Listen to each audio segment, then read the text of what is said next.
আর মাত্র 2-1 দিনের মধ্যে যে সমস্ত পরীক্ষা রয়েছে তার এমসিকিউ প্রশ্ন উত্তর নিয়ে হাজির। আজকের প্রশ্ন, অস্ট্রেলিয়ার রাজধানীর নাম কি? উত্তর ক্যানবেরা। কলকাতায় ফোর্ট উইলিয়াম কলেজটি কবে প্রতিষ্ঠিত হয়? উত্তর 1800 সালে। পৃথিবীতে সবচেয়ে বেশি ডাকঘর আছে কোন দেশে? উত্তর ভারত। খড়গপুরে আইআইটি প্রতিষ্ঠা হয় কত সালে? উত্তর 1951 সালে। গান্ধীজির পুরো নাম কি? গান্ধীজির পুরো নাম মোহনদাস করমচাঁদ গান্ধী। ভারতে নবগঠিত রাজ্য কোনটি? উত্তর তেলেঙ্গানা রাজ্য। ভারত ছাড়ো আন্দোলন কত সালে শুরু হয়েছিল?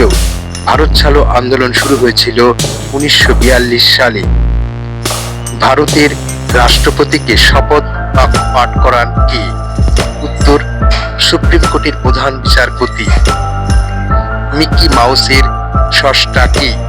উত্তর মিকি মাউসের স্রষ্টা হলো ওয়াল্ট ডিজনি।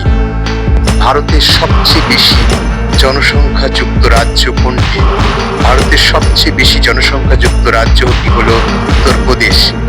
অল ইন্ডিয়া রেডিওর সূচনা হয় কত সালে? উত্তর 1906 সালে। বেদ কথার অর্থ কি? বেদ কথার অর্থ হলো জ্ঞান।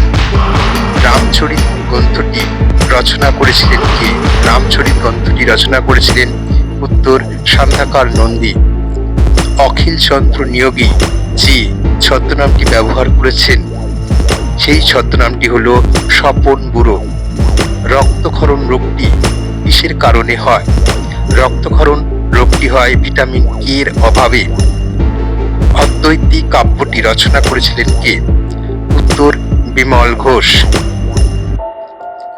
মানুষের ক্রোমোজোমের সংখ্যা কয়টি? উত্তর 23 জোড়া। কোন গ্রহটি শীতলতম গ্রহ হিসাবে পরিচিত? উত্তর হলো সবথেকে শীতলতম গ্রহ হলো ইউরেনাস। কোন গ্রহটিকে নীল গ্রহ বলা হয়? নীল গ্রহ হলো পৃথিবী। সংবিধানের অভিভাবক কাকে বলা হয়? সংবিধানের অভিভাবক বলা হয় সুপ্রিম কোর্টকে। আপনারা দেখতে থাকুন পরীক্ষার পাতা এই চ্যানেলটি। এমসিকিউ থেকে শুরু করে অনেক গুরুত্বপূর্ণ পরীক্ষার প্রশ্ন উত্তর থাকবে। সবাইকে ধন্যবাদ।